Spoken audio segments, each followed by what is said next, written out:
This video is sponsored by Brilliant. Let me begin by saying that I love my cats dearly, but they're not exactly the sharpest tools in the shed.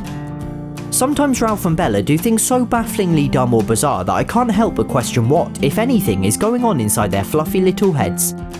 But there is one way to find out, an IQ test. So Ralph, complete each following analogy by underlining 2 words from those in parentheses. I don't think Ralph was taking it very seriously. Clearly a human IQ test wasn't going to work, so I'd have to devise a feline one. I read a ton of books on the subject, and countless websites and online quizzes, but they were mostly pseudo-scientific nonsense. They did, however, all have questions and methods in common, so I pressed them all together and squeezed out the good bits to form my own. I call it the seriously unscientific and borderline silly cat reasoning, intelligence and behaviour exam. Huh, would you look at that? I guess it's the universe's way of asking you to please consider subscribing. Question 1. Play a video of birds on the TV. Does your cat 1. Never realise it's just a video and try to catch the birds? 2. Take a bit of time but eventually realise? Or for 3 points, quickly realise they can't actually get the birds. I filmed birds from my own garden and played them on the TV for Ralph first. Straight away he was interested, following as they darted around the screen and standing on his hind legs to get a closer look. He did this for a good few minutes, although I think he was being overly cautious of these gigantic, larger-than-life birds, so I made the screen smaller. Then he really got interested. This went on for roughly 15 minutes, constantly swatting the screen and trying to catch those delicious birds. Soon Bella joined in. She was also incredibly interested, and whilst Ralph went to look for the birds behind the TV, Bella kept watch from the front. At no point did either cat give up or realise they couldn't catch them, so both cats score bottom marks for this round. Question 2. Place a mirror in front of your cat. Does your cat 1. Try to fight their reflection? 2. Show interest but soon realise it's a reflection? Or 3. Immediately know it's a reflection and show disinterest? I put the mirror in front of Ralph and he was more concerned about this massive object several times his size that suddenly appeared. He didn't seem at all fazed by his reflection, so he scores his first 3 out of 3. Bella was very much the same. She could clearly recognise that her reflection wasn't another cat and stayed put, even more unfazed than Ralph. Full marks. Question 3. Place some string on your cat's back. Do they 1. Do nothing, 2. Ripple their fur, or 3. Somehow remove the string? I showed Ralph the string before putting it on his back. He did nothing. So then I put it on his head, and he didn't seem to care about that either. He even fell asleep. Bella also didn't seem to care.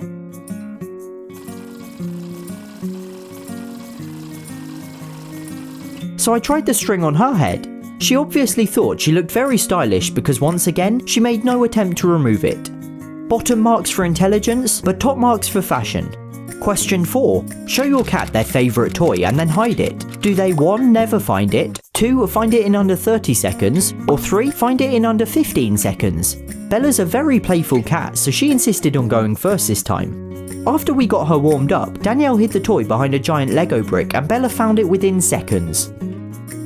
Ralph's favourite toy is a catnip-filled pillow, very kindly sent to him by Ari from Maryland. Thanks again, Ari. I let him have a good play with it first, or you know, maybe I just wasn't brave enough to take it from those murderously fluffy paws. How can something be so fluffy and yet so dangerous at the same time?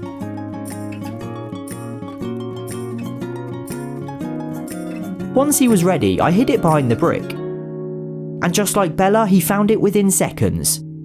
Full marks all round. This first section has been very hit and miss, with bottom marks, bottom marks and full marks again. The next questions, however, are all observations about their behaviour, so hopefully they give us a little more insight. Question 5. Does your cat wake up at the same time / have a similar morning routine? Both cats wake up like clockwork, and meow relentlessly until we wake up too. We feed them both, and then Bella steals my spot in bed whilst Ralph stays awake until precisely 11 AM. So yeah, they both have very rigid routines. I'm going to award both cats 5 out of 5. A common theme I found in all the studies and books was that having a predictable and set routine is a high indication of intelligence in a cat. So maybe they're actually super geniuses, or maybe they're just hungry in the mornings. Question 6. Does your cat go to bed at the same time / have a similar evening routine? Bella's bedtime isn't so much driven by a specific time, rather by when we go to bed, but I think we can count that. She first sits on this fluffy red jumper she likes, kneading and purring for about 5 or 10 minutes. It's really sweet. Once she's done, she walks around to a pillow and goes to sleep, so once again full marks. Ralph, however, basically has no routine whatsoever. He could sleep in any number of places and at any time at all, so he scores a lowly 1 point. Question 7. Does your cat like a variety of different foods? Bella is exceptionally fussy. She'll only eat one particular brand of cat food, and we even have to alternate between gravy and jelly or she'll refuse to eat it. She's incredibly picky with treats too, so she scores 1. Ralph used to only eat his particular gourmet brand, but now loves sharing Bella's half-eaten leftovers. He'll eat almost any treats though, so he scores slightly better, a 2 or a 3, I'm gonna say 2. Question 8. How does your cat communicate they want feeding? The choices for this one are 1. They don't, 2. Sit by their bowl, 3. Meow relentlessly, 4. Lead you to the bowl, or 5. Answers 2, 3 and 4. Both cats undoubtedly score a 5. They are incredibly proficient at getting us to feed them. They meow their heads off, sulk sadly beside their bowl, and lead us to their bowls.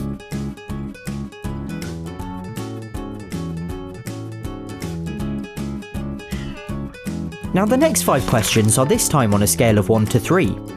Question 9. Does your cat make different sounds for different needs? Ralph has a few different meows. He purrs a lot, and he makes these weird squeaky noises pretty much all the time. See? Bella purrs and occasionally meows, but that's more or less it, so I'll give them both a 2. Question 10. How many words does your cat recognise? Ralph knows his name, din-dins and dreamies, which is embarrassingly few. Bella similarly knows her name as well as breakfast. I'd say they understand the intonation in our voices more, but only a couple of actual words, which gives them both the bottom score. Question 11. When stroking your cat, do they move to encourage you to stroke certain spots?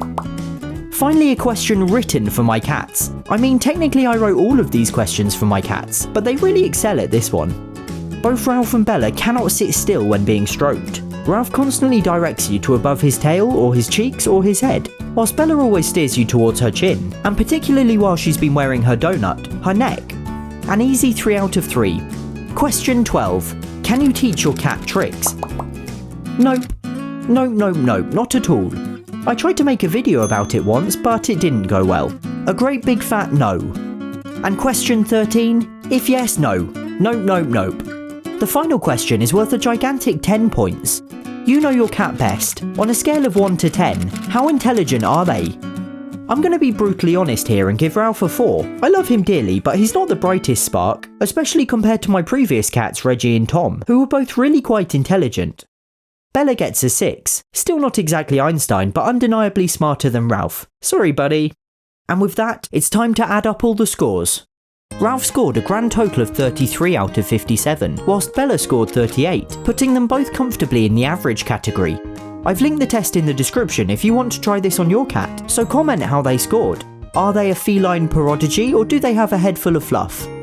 Before I wrap this up, it's important to bear in mind that intelligence isn't really what defines a good cat. I want my cats to be friendly, happy, affectionate, playful and fun, and Ralph and Bella certainly have all those traits covered. They're endlessly entertaining, and I'd rather they be a little dopey than be plotting world domination. Now if you want to get smarter, the sponsor of today's video, Brilliant, is here to help. Brilliant is a problem-solving website and app that uses interactive lessons to teach you maths, science, computer science and more. Their courses include finance, mathematical fundamentals, machine learning, programming, cryptocurrencies and logic to name just a few. After quizzing my cats all day, I thought I could brush up on logic and reasoning myself. What made the course so wonderful is that you don't just memorise things and obtain surface level knowledge, rather you get a deeper and more thorough understanding of each concept, enabling you to really apply what you've learnt and tackle increasingly challenging problems with ease. It's a shame they don't offer courses for cats. Go to brilliant.org/halfasleepchris to sign up for free, and the first 200 people will get 20% off their annual premium membership. How brilliant is that? Ralph and Tom, they're my favourite little pussycats. Bella too, she's my favourite loaf of bread. It started back with Reggie and his Golden Gate Bridge. Subscribe for all the wonderful adventures ahead.